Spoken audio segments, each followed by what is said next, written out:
할렐루야! 감사로 여는 하루, 오늘도 하나님께서 우리에게 좋은 하루를 주셨습니다. 달라스 새빛연합감리교회의 김형남 목사입니다. 오늘 함께 나누실 하나님의 말씀은 창세기 42장 18절에서 25절까지의 말씀입니다. 제가 봉독하여 올립니다. 사흘 만에 요셉이 그들에게 이르되 나는 하나님을 경외하노니 너희는 이같이 하여 생명을 보존하라. 너희가 확실한 자들이면 너희 형제 중 한 사람만 그 옥에 갇히고 너희는 곡식을 가지고 가서 너희 집안의 굶주림을 구하고 너희 막내 아우를 내게 데리고 오라. 그러면 너희 말이 진심이 되고 너희가 죽지 아니하리라 하니 그들이 그대로 하니라.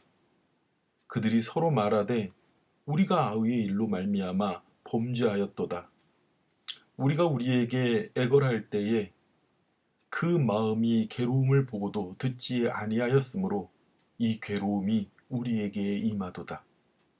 루벤이 그들에게 대답하여 이르되 내가 너희에게 그 아이에 대하여 죄를 짓지 말라고 하지 아니하였더냐. 그래도 너희가 듣지 아니하였느니라. 그러므로 그의 핏값을 치르게 되었도다 하니 그들 사이에 통역을 세웠으므로 그들은 요셉이 듣는 줄 알지 못하였더라. 요셉이 그들을 떠나서 울고 다시 돌아와서 그들에게 말하다가 그들 중에서 시므온을 끌어다가 그들의 눈 앞에서 결박하고 명하여 곡물을 그 그릇에 채우게 하고 각 사람의 돈은 그의 자루에 도로 넣게 하고 또 길 양식을 그들에게 주게 하니 그대로 행하였더라. 아멘. 요셉은 천신만고 끝에 애굽의 총리가 됩니다. 그리고 7년의 대풍년과 그리고 다가온 대흉년, 이제 2년째에 접어들게 됩니다. 그리고 가나안에도 그 흉년의 영향으로 인해서 곡식이 떨어져서 야곱은 그의 아들들 11명을 보내어서 곡식을 구하러 보내게 됩니다. 그런데요, 그 보낼 때에 막내 베냐민은 보내지 않습니다. 마침내 요셉의 앞에 곡식을 구하러 갔을 때 요셉은 그 형들을 알아보지만 그 자신들이 죽이려고 하고 노예로 팔려고 했었던 17살의 요셉의 모습을 기억할 뿐 이렇게 애굽의 총리가 되어 있는 요셉을 알아볼 수가 없었습니다. 요셉은 그들에게 너희들은 타국에서 이 나라를 정탐하러 온 간첩들이구나 라고 그렇게 간첩의 혐의를 씌웁니다.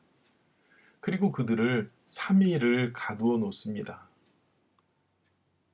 요셉의 형들이 3일 동안 가두어 있을 때 어떤 생각이 들었을까요? 자유의 몸에서 감옥살이를 하는 그들의 3일의 심정은 어땠을까요? 요셉은 무려 12년 동안 감옥살이를 했습니다. 그리고 또 노예 생활을 했습니다. 물론 그 형제들이 그 3일을 가지고 얼마나 깨달을 수 있겠습니까? 처음에는 그들을 순순히 보내지 않으려고 하다가 시므온을 붙잡고 그리고 너희는 돌아가서 베냐민을 데리고 오라고. 그렇다면 내가 너희를 정말 간첩이 아닌 것으로 생각하겠다고. 그러면서 그들에게 그런 말을 했을 때 그들이 전혀 이집트 말만 하는 요셉 앞에서 못 알아듣는 줄 알고 자신들끼리 이야기를 합니다. 우리가 요셉을 그렇게 해한 일로 인해서 우리에게 이런 죄가 미쳤다고요. 그들은 자신들에게 한 짓들, 한 악한 짓들이 무엇인지를 돌아보게 됩니다. 자신들의 죄의 실체가 무엇인지 말하게 됩니다. 그리고 그 맨 맏형인 르우벤이 그들을 질책합니다. 그러지 말았어야 된다고. 그러나 너희가 듣지 않았고 우리가 이제 그의 핏값을 치르게 되었다고요. 그 말을 들은 요셉은 감정이 복받쳐 올라서 그는 다른 방으로 가서 대성통곡을 합니다. 그리고 눈물을 씻고 다시 깨끗한 얼굴로 나타나서 시므온만 붙잡아 놓고, 그리고 그들이 가져온 모든 그릇에 곡식을 가득 채우고, 그리고 그들이 각자 가져온 곳에 가져온 돈들을 다시 그 자루에 넣어서, 그리고 그들이 가나안에 갈 때까지 또 먹을 수 있는 양식을 따로 챙겨서 형제들을 보냅니다. 그리고 마침내 그들이 자기 아버지 이스라엘 야곱에게 돌아갔을 때 그 자초지정을 얘기하고, 또 놀랍게도 중간에 그 돈들이 값을 치르지 않고 다시 돌아온 것 때문에 그들은 혼이 빠져서 놀라고 두려워합니다. 그런 가운데서 루벤을 데리고, 이 루벤이 아니고 베냐민을 다시 데리고 가야 된다라는 말을 할 때 야곱은 굉장히 안타까운 이야기를 합니다. 내가 내 아들 하나가 짐승에게 찢겨서 죽었는데 남은 내 아들 하나도 죽이려고 하는구나, 그래요. 여러분, 시므온은 아들이 아닙니까? 그럼 붙잡혀 있는 시므온은 어떻게 되겠습니까? 하도 답답하니까 루벤이 뭐라고 얘기합니까? 그렇다면 아버지, 만약에 데리고 가서 못 데리고 온다면 내 손자들 둘을 죽이십시오. 그렇게까지 말을 합니다. 그래도요, 야곱은요, 자기가 사랑하는 아내, 그 유일하게 사랑했던 라헬을 통해서 난 요셉을 잃었고, 또 베냐민마저 잃을 수 없다고. 내가 흰머리를 슬퍼하면, 내가 이제까지 살아온 것을 슬퍼하면 나는 지옥으로 내려가겠다. 난 죽음으로 내려가겠다. 그렇게 이야기합니다. 만약에 베냐민에게 이렇게 데리고 간다면, 이 재난을 가져온다면 나는 살지 못할 것이라고 말합니다. 여전히 야곱은 연약한 모습을 그들 앞에 보내고 있습니다. 분명히 우리 앞에, 사람들 앞에, 관계 앞에 아픔이 있었던 일들을 하나님께서는 반드시 해결하길 원하십니다. 그래서 야곱도 예전에 그 형 에서를 만나러 가는 곳 앞에서 반드시 하나님께서 해결받아야 될 일이기에 그는 목숨을 걸고 형을 찾아가지 않았습니까? 그 찾아가는 길목에 하나님을 만나지 않았습니까? 그게 아버지 하나님께서 우리에게 원하시는 바이십니다. 오늘 요셉도 마찬가지였습니다.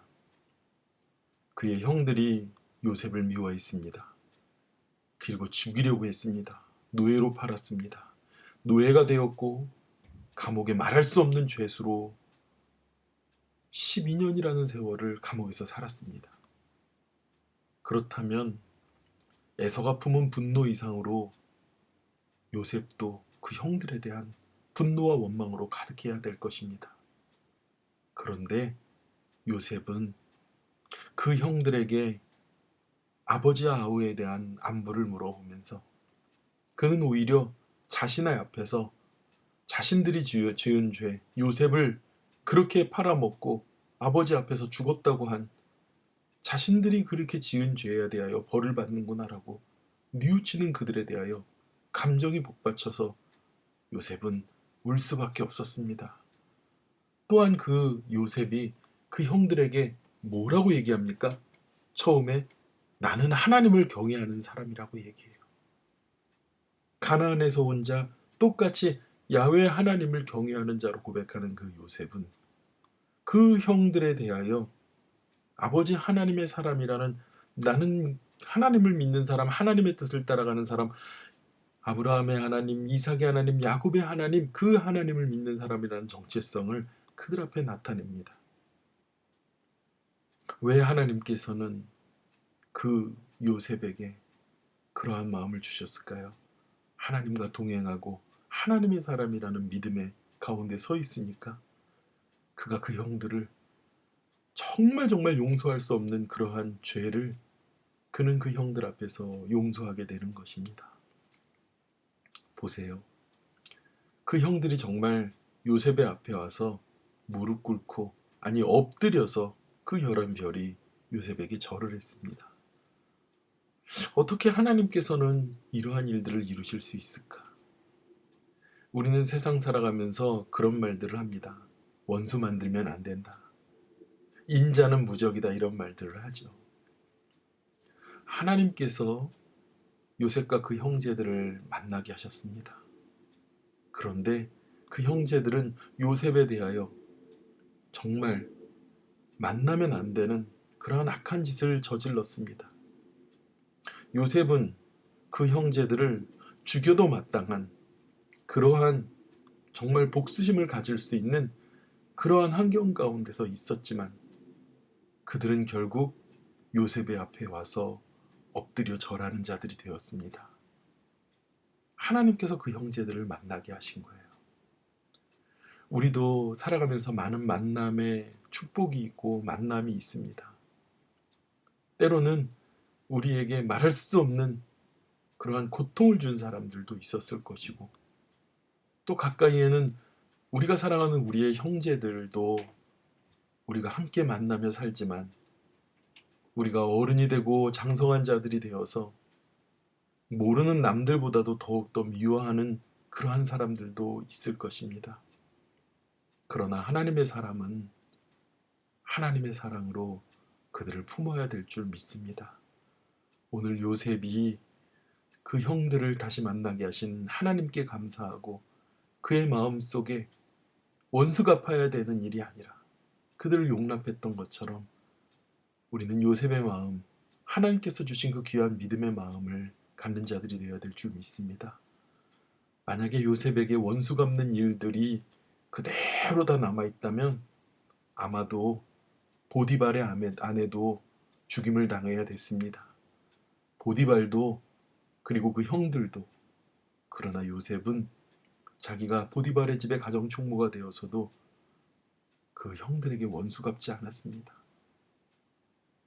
무엇입니까? 요셉은 하나님의 사람이기 때문에 그런 것입니다. 오늘 우리는 정말 내가 요셉과 같은 믿음과 하나님의 사람으로 서 있는지를 돌아보는 우리가 되어야 될 줄 믿습니다. 그리고 또 우리가 지은 죄에 대한 문제도 반드시 그들 앞에서 서게 하는 그러한 일들이 있음을 우리는 뒤돌아보고 늘 정결하고 늘 아버지 하나님 앞에서 정말 믿음의 사람으로서 성결히 서가는 우리들이 되어야 될 줄 믿습니다. 사랑하는 우리 새빛교회 성도 여러분, 오늘 요셉은 그 형들을 만났지만 이렇게 만나게 하신 아버지 하나님 앞에서 원망의 기도가 아니라 오히려 죄를 자복하는 형제들 앞에서 눈물을 흘리며 그들을 가슴으로 끌어안았습니다. 우리도 정말 요셉이라는 인물을 좋아한다면, 하나님의 사람이라면 하나님께서 요셉의 이야기를 주신 것처럼 이같이 행하는 귀한 새빛의 모든 가족들이 되기를 축원합니다. 기도하겠습니다. 하나님 감사합니다. 요셉은 아버지 하나님 결국에 주님께서 그의 비전을 이루셨고 요셉의 앞에 그 형들이 엎드려 절하게 하셨습니다.